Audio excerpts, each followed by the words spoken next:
I've shared before on occasion when my youngest son Jonathan was 11 or 12 years old and came to my office and said, "Dad, come down to the gym in the Family Life Center. I want to show you something." So I went to him with the gym and, "What do you want to show me?" He says, "I want you to see me dunk the basketball." I said, "That's interesting." So he got the basketball, dribbled it a few times, and grabbed it, ran up, and 11, 12 years old, dunked the basketball. Very impressive, except for one thing. He had gotten the custodian to lower the goal. In other words, he lowered the standard and made a dunk. I got the custodian to raise the standard to what its position ought to be and tell him, "Okay, I see what you did, but the idea is to get to 10 feet, not to make 10 feet 6 feet. To rise and raise to the standard." Israel had lowered the standard, was dunking the worship ball, and was excited that they were dunking at a lower standard. God comes on the scene in Malachi and says, "I'm not impressed. I'm not impressed that you can worship dunk at 6 feet when the goal is 10. He says in verse 11, "I'm a great king. I'm not your ordinary king. I am in a class all by myself. The highest office in our land is the presidency of the United States. We talked about that on last time, and there's only a position for one person in that office. God says there's only a place for one God in this universe, and you are not he. I am a great king. In fact, I am so great that one day all the nations of the earth are going to burn incense to me. And there will be comprehensive cosmic recognition. I am in a class all by myself. But in the meantime, I've chosen you, Israel," the book of Malachi, Israel, "to get a head start on everybody else in recognizing my greatness." The book of Malachi, as we continue to unfold it, is a book of questions and complaints. The people are complaining God is nowhere near. He can't be found. He's not blessing them. He's not taking care of them, and we still going to church. We still worshiping you, and you're not coming through for us. We don't get it. And God's complaint back is, the reason you're not seeing me is you're dunking at a lower standard. That is, you're not giving me what my name calls for. You're just giving me what you want.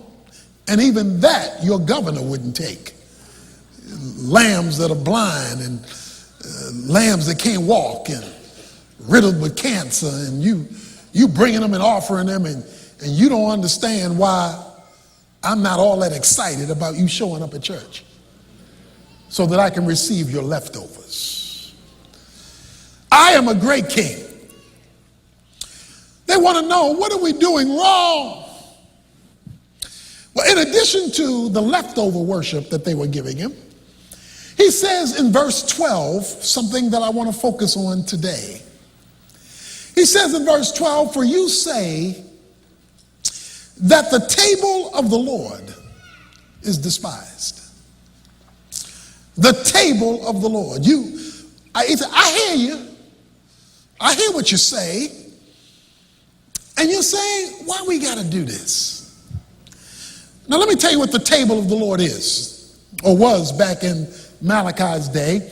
It was the altar. It was the altar.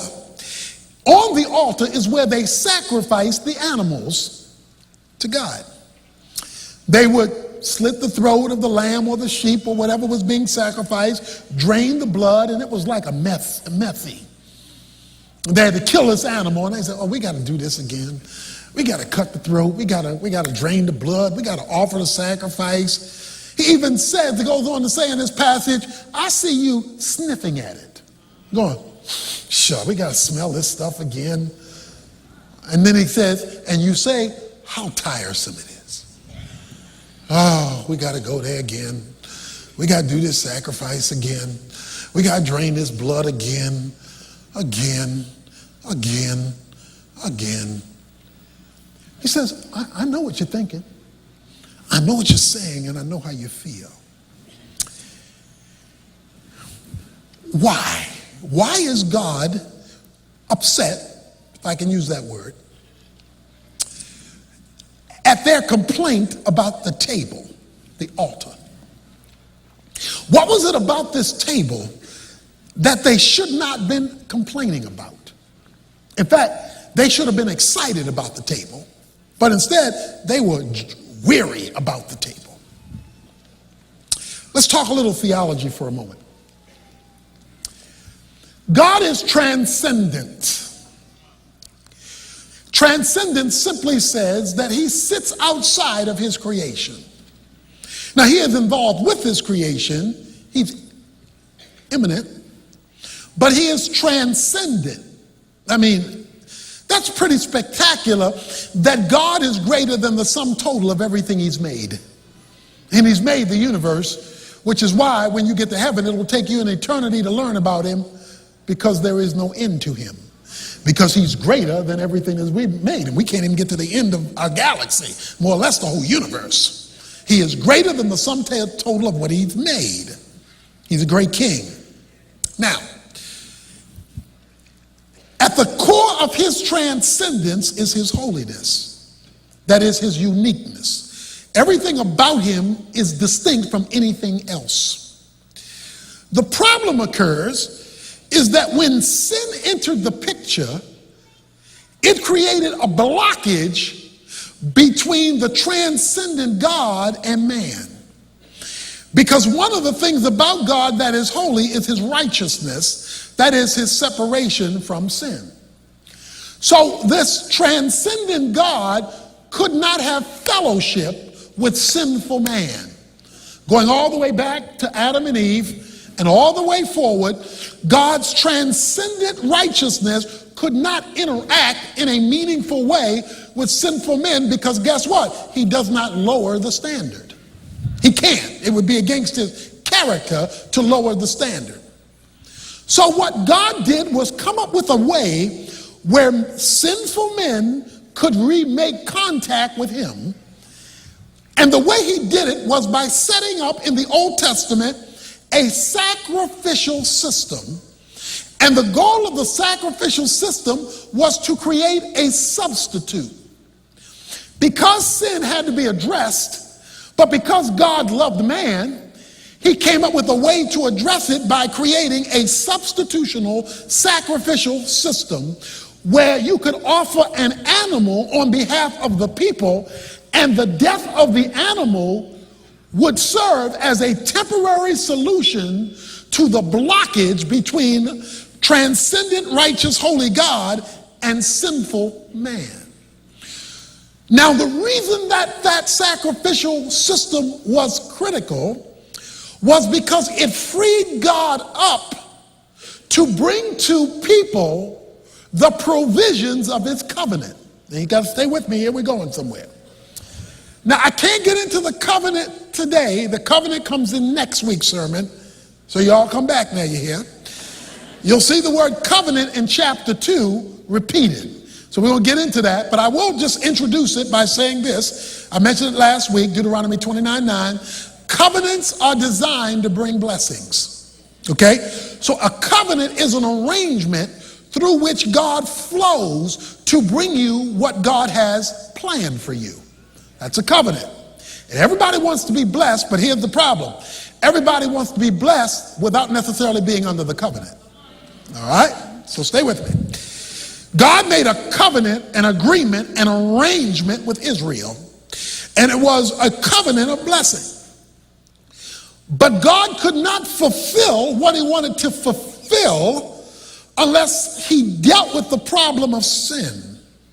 Because he was transcendent and holy and righteous, and man was sinful, so he set up a system to temporarily deal with sin. I call it, the Old Testament, the layaway plan. Okay? Because it only provided a temporary payment. It wasn't a permanent payment. The payment had to go on all the time. The big day was the Day of Atonement, when they would take a goat and they would kill the goat, and then the priest would come and lay his hands on the second goat, called the scapegoat, and then they would take the scapegoat out the nation to signify the sins of the nation were being removed, so God would be free to operate within his covenant for Israel. Sometimes the scapegoat would wander back in camp, so they get a little shepherd boy to take it out and push it off the cliff. The Greek word for that is apolutrosis, pushed off, never to show up again. All right? So they had to go through this routine because of God's unique relationship through the crafting of a substitute in order to free God up to do for the people what God had promised to do. The book of Malachi is their complaint, and you'll see it come up because they got locust problems that won't go away. Their economy is in wreck. The families are in disaster. You know, in other words, America. They got all this stuff going wrong, and they want to know why God not blessing them, why God's not showing up for them, why God's not coming through for them. While they say the table of the Lord is despised. I'm tired of this. Well, what they did not understand was, if it weren't for the table, if it wasn't for the sacrificial system, you could have no contact with God. That the contact with God was tied to the table. And when there was no table, when there was no system operating that freed the transcendent God from interacting imminently with sinful man, that you would now be subject to the consequences, watch this, of the absence of God from your life and from your nation. So when they removed themselves from the table or despised the table by lowering the standards, that allowed, as you'll see referred to a number of times in the book, the curse to come. That is, the negative repercussions of sinful men having a blockage that's not linking them to God. He says, you're tired of something that's the source of your life. You're tired of something that's keeping you in contact with me.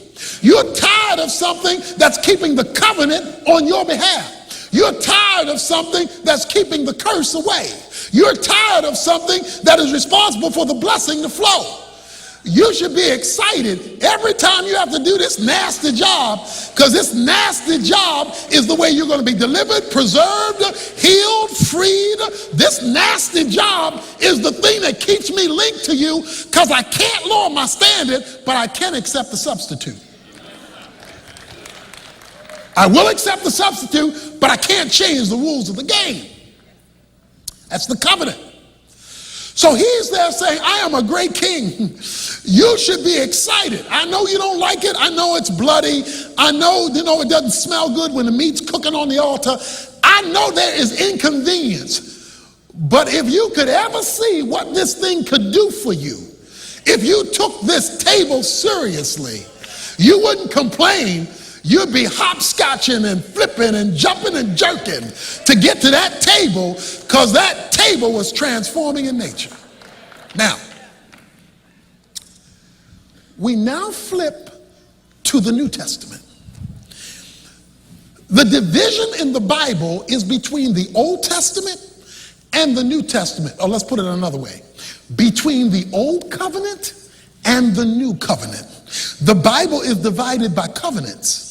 That is, by arrangements that God has. He had an arrangement in the Old Testament, the Old Covenant, with Israel. He has an arrangement in the New Testament, the New Covenant, with the church. Both covenants have a table. So what you do is you filter Old Testament principle to New Testament theology teaching. So I want to use the Old Testament principle and take a trip to the New Testament table, because the principle is carried forth covenantally. That is the principle that it is the table that frees God up to move on your behalf. And it is the despising of the table that removes God from being able to move on your behalf. In other words, some of us aren't benefiting from the covenant because we have the same view as in Malachi about the table. Their view of the table was, I'm sick of this. God's view was, if you only knew what that table meant. You up there complaining about the thing that's designed to solve your problem, to bring you deliverance, and to give you victory. So let's turn our Bibles to 1 Corinthians chapter 10, and let's look at the table a little bit closer. And then we're going to look at it a little bit closer than that. 1 Corinthians chapter 10. The Bible says that the Old Testament was written for our example. It gives us a framework. Now, he says in 1 Corinthians chapter 10 these words. He says, beginning in verse 16, is not the cup of blessing which we bless a sharing in the blood of Christ? Is not the bread which we break a sharing in the body of Christ? He's talking about communion, and he says, when you break the bread, you share in the body. When you drink the cup, you share in the blood. There is a sharing of the person. Body and blood is the whole person. When you commune with me, you're not just eating bread and drinking a cup, you're sharing a life. Okay? So yeah, you got a piece of bread and you got a cup, but with the bread and the cup, you're actually entering into the life. So it's not just, in Malachi, they said, I'm tired of this ritual. In Corinthians, they were tired of the same ritual, because in both testaments, they lost sight of the meaning. They thought, well, we're just going through it. Okay, we got to do this. Okay, give me the bread, give me the cup. Paul in Corinthians said, you'd have missed it. You are sharing the life. Now, why do you need to know that when you take communion, you're sharing the life? 1 Corinthians chapter 10, let's go down a few verses and let's look and see verse 21. You cannot drink the cup of the Lord and the cup of demons. You cannot partake of, watch this, the table of the Lord and the table of demons. Oh, do you know what we just discovered? There are two tables. There are two tables. A table is a place where you eat. He says, the Lord has a table and demons have a table. He's writing to Christians. And he says, you Christians at Corinth are trying to eat at two tables. On Sunday, like in the Old Testament on Saturday, you come to the Lord's table, fussing and cussing. The table is tiring. But then you go out and you mix it up with the pagans and you go to another table. Because there are two tables. Remember, the purpose of the table is to share the life. Okay, watch this now. So the first thing you need to know is that in the New Testament church, there were demons. He says there are demons. Okay, there's the Lord, but there is this unseen power force called demons. You wrestle not against flesh and blood, but principalities, powers, and world forces that are demonic in nature, and they actually invite you to have dinner with them. Why do demons invite you to have dinner with them? So that they can share their life with you. Stick with me now. The Lord has a table, and we said the cup of blessing, the bread, the body, is to share the life. He says there are two tables there. The Lord offers you his table. Now, here's what you need to know. Many of the problems we have are not merely problems because of the problems, but because of the demonization of the problem. In other words, the problem is made worse because demons have adopted the problem. So you're not just battling the problem, you're battling the demonization of the problem, which is why the problem won't go away, because demons keep it coming back.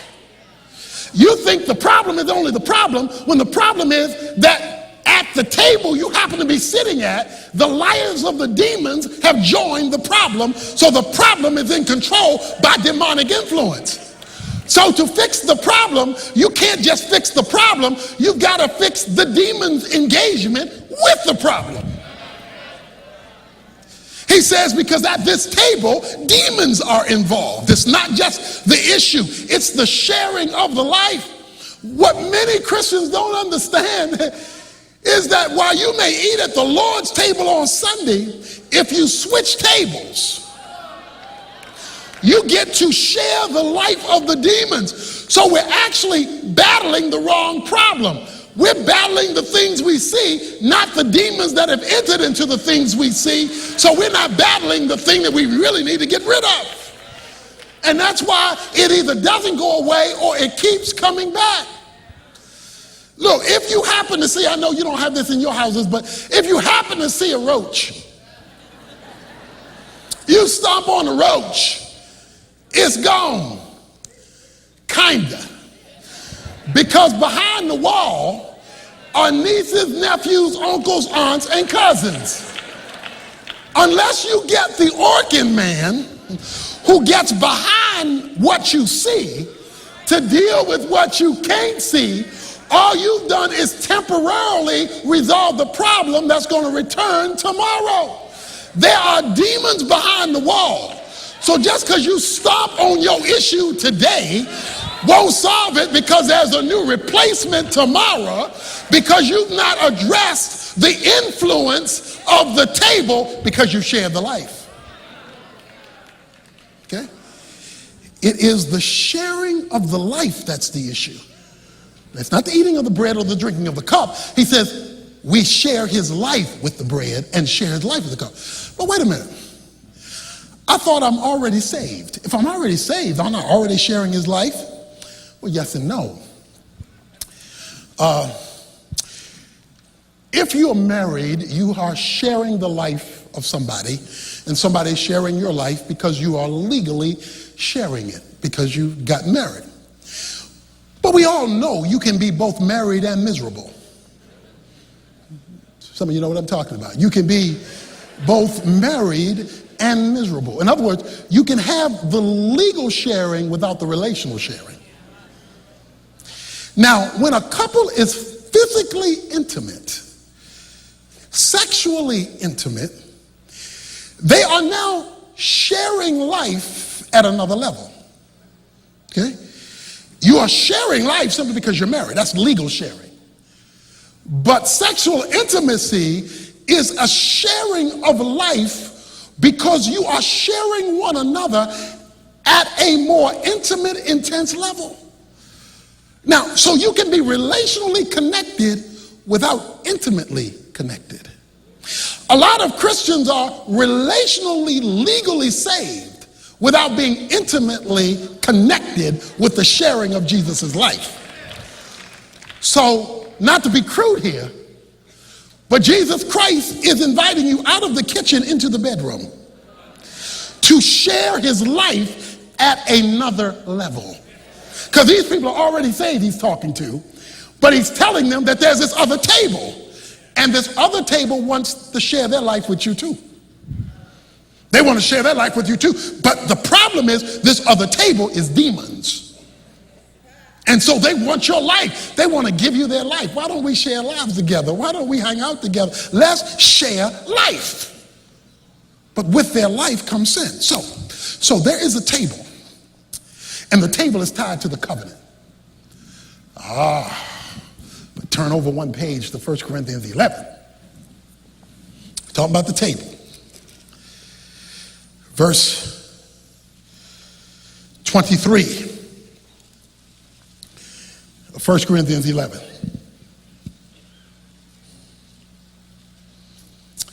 For I have received from the Lord that which I also delivered to you.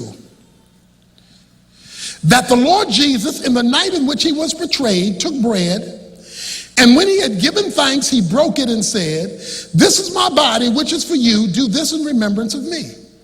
And in the same way, he took the cup, and after supper said, "This cup is the new," here it is, "covenant in my blood. Do this as often as you drink it in remembrance of me." And then here's the whopper, verse 26. "For as often as you eat this bread and drink the cup, you proclaim the Lord's death till he comes." Now watch this. Remember, chapter 10, communion is the sharing of the life, not just the exercise of the act. It's the sharing of the life. The Old Testament had a temporary plan. It was the table, the sacrificial system. But when Jesus Christ came, John the Baptist says in John chapter 1, "Behold the Lamb of God, which taketh away the sins of the world." He came up with the permanent payment. When Jesus died on the cross, he said, "Tetelestai." The Greek word means paid in full, or it is finished. In other words, no more payment needed. On the cross, all sin for all mankind was completely and permanently paid for, to be realized by anyone who comes and places their faith in the finished work of Jesus Christ for their salvation. Now watch this. When a person comes to Christ, they are forgiven, experientially forgiven for their sins. Now we got that. If you're saved, you got that. Okay, I've been forgiven for my sins. But hell is still messing with me. Hell is still messing with me. And it messes with me in a lot of different ways. It messes with me with my money. It messes with me with my mind. It messes with me in health issues. It messes with me. And hell is, see, the problem is we see problems but don't see the hell attachment. You see? Well, we'll be up to our nose in debt, illegitimate debt, but not connected with demonic activity and money. We won't connect it. We don't connect hell with it. And hell doesn't want you to connect it with it, because then you might do something about it. As long as he can just make you stare at the problem and not see the hell connection, the table, that you're actually sharing a life's hell in the area of finance, or in the area of relationships, or in the area of sex, or in the area of, or whatever. If you don't see the spiritual, then you're going to miss how to deal with the thing you think is the real problem. He says on the cross, here it is now, on the cross, Colossians 2:15, you don't have to turn there, but Colossians 2:15 says that on the cross, Jesus defeated the devil and put him to open shame, it says, publicly disgraced him. In the spiritual realm, on the cross, not only were sins defeated, the devil was defeated. Okay? Now watch this. The devil was defeated. You and I no longer have to sit at his table, although we constantly get invitations to join him for dinner. And he is defeated. Freeing God up to work his covenant on your behalf. God is now freed up by the death of Christ, but watch this, but only if you're at his table. So he comes up with this table we call it communion. It's the table of the Lord's Supper. And here's what he says. Now, this is where all this is going. "This is my body," verse 24 says, "which is broken for you. Do this in remembrance of me." Now watch this. Verse 23 says that when he called them together, he gave thanks. Now wait a minute, I don't get that. He getting ready to die and he giving thanks. What is he giving thanks for? He says, "I'm giving thanks because this is broken for you." The reason I'm giving thanks is because what it's going to do for you. It's going to do something for you. That's why the communion is called the Eucharist, or the giving of thanks. Because at the time you take communion, you should be more thankful than any other time. You should be more thankful than the sermon you hear, or the song you like, or the building you're in, because none of that defeated Satan. My sermons can't defeat Satan. These singers can't defeat Satan. They can teach, they can inspire, but they have no power in and of themselves. But communion, for which you really ought to give thanks for, is the thing that should send you through the gazoo. Why? Because of what he says in verse 26. For as often as you eat this bread and drink this cup, you proclaim the Lord's death until he comes. Proclaim his death to who? About what? What am I proclaiming? Okay, you give me the bread, you give me the cup, but it says you're doing more than taking the bread and cup. It says you're preaching a sermon. But I'm preaching a sermon to who? About what? Here's the good news of communion. Communion is not merely taking bread and drinking cup. It's sharing Christ's life. When you share Christ's life, you get to preach a sermon. To who? You get to preach a sermon to the demons. Because it's the demons that are your problem, because they got this competing table. Around communion, you get to say to hell or to the devil what you want to say to people. Go to hell. You literally have permission around the table to tell the demons and the devil to go to hell, because that's their home. You just tell them, go back home. In other words, communion is the place of covenantal authority. You won't get it in a sermon, you won't get it in a song, but you will get it at the Lord's table. Because he says, there you get to proclaim my death. What did my death do? Colossians 2:15. It put the devil under your feet. It defeated him. The reason he has more victory than he ought to have in our lives is we're not sharing Christ's life. We have legal marriage without intimate relationship. And he says the place you get that is at the table, which it says, that's why it says, and as often as you do it. He doesn't tell you how much to do it. Here it is, as often as you need it. See, that's it. So if the devil's busting you up weekly, you better take it weekly. See, people say, well, I take communion once a month. Well, look, if he's jacking you up, that's too big a gap to not have power. So he says, as often as you do this, you proclaim to hell the victory of my death. We would have less victory if we spent more time at his table. Now, we offer it every week here. We don't expect that everybody's going to take it every week. But if hell is telling you what to do, controlling your mind, your emotion, your health, your money, your attitude, your relationship, your action, he says that's because you don't take my table seriously. Do this in remembrance of me. He's not talking about quiet organ music and you picturing a cross. Number one, he's not on the cross anymore.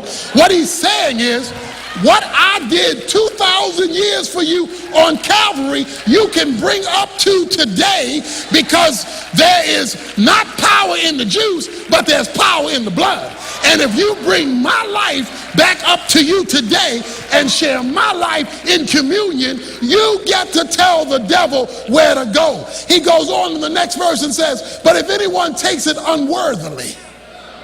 The word worthy doesn't mean you're sinless. He means illegitimate. He says if anyone takes it illegitimately, that is like Malachi was taking it. Just ritual, routine. Let me do it because they passing it. Illegitimately, he makes a statement here many people understand. He says many are weak, many are sick, and some are dead. Die before their time. Weakness means you're being overcome by your circumstances. Sickness can be physical sickness, emotional sickness. And then some die early. Why is all this negative stuff happening when I don't take it legitimately? Because the demons are allowed to have their way with sin in your life. And so when he has his way of sin in your life, you might wind up with AIDS. If he has his way with sin in your life, you might wind up having a mental breakdown. If he has his way with sin in your life, you might wind up getting divorced. If he has his way with sin in your life, you may wind up living a life of misery. Because he's having his way. It's not that God is putting all this on you. It's that because you do not take his table seriously, you're not getting the benefits of the table, so that the devil is able to have his way with you.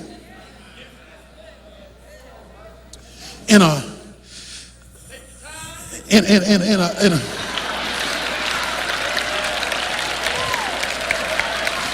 at 30 minutes ago,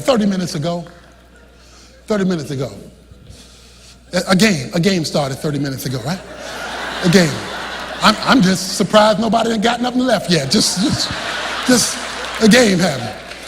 See, because when you realize what the table means, the game can wait. You can TiVo that. You can TiVo that. But 30 minutes ago, the game began. But watch this.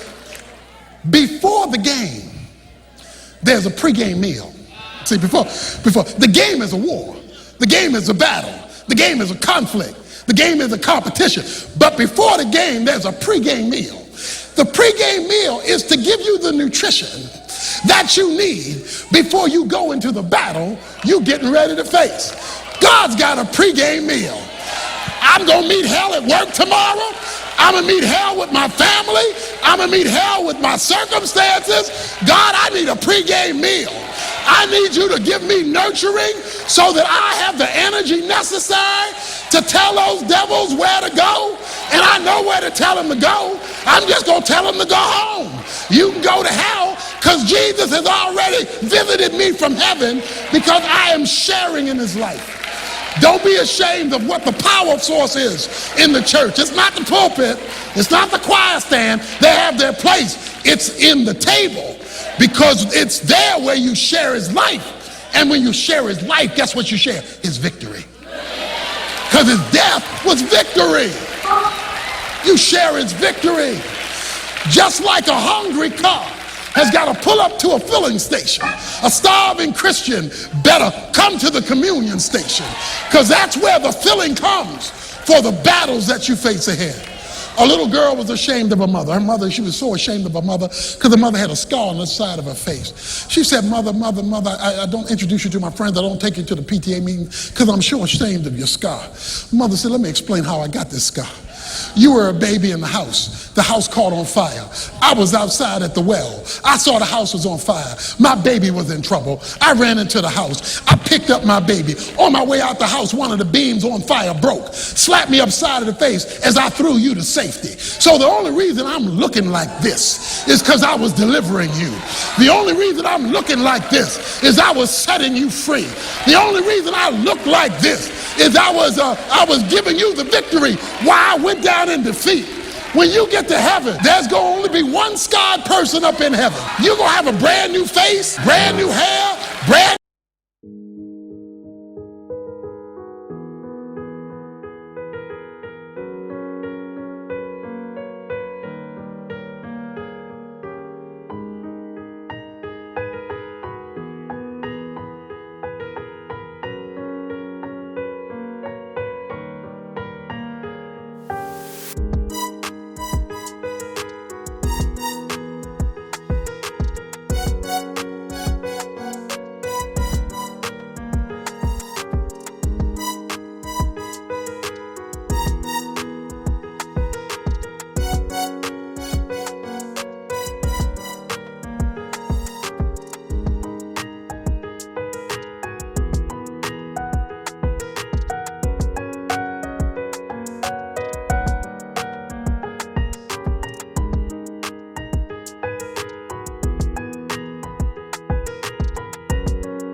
body, brand new leg. Everything about you is brand new. But there's going to be one person up there with a scar. He's going to have nail prints in his hand, a scar in his side, and nail prints in his feet.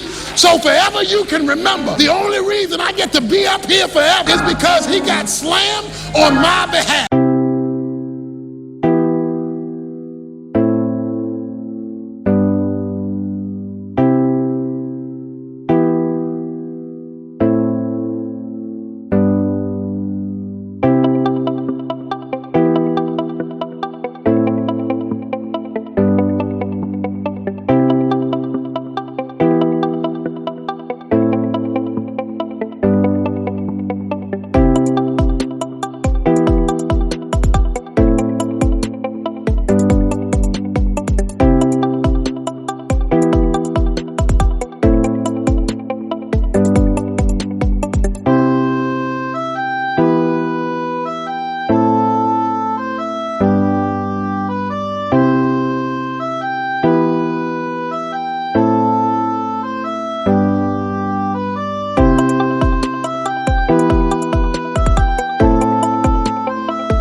for my transgression. He was bruised for my iniquity. The chastisement of my peace was upon him. But guess what? By his stripes, I am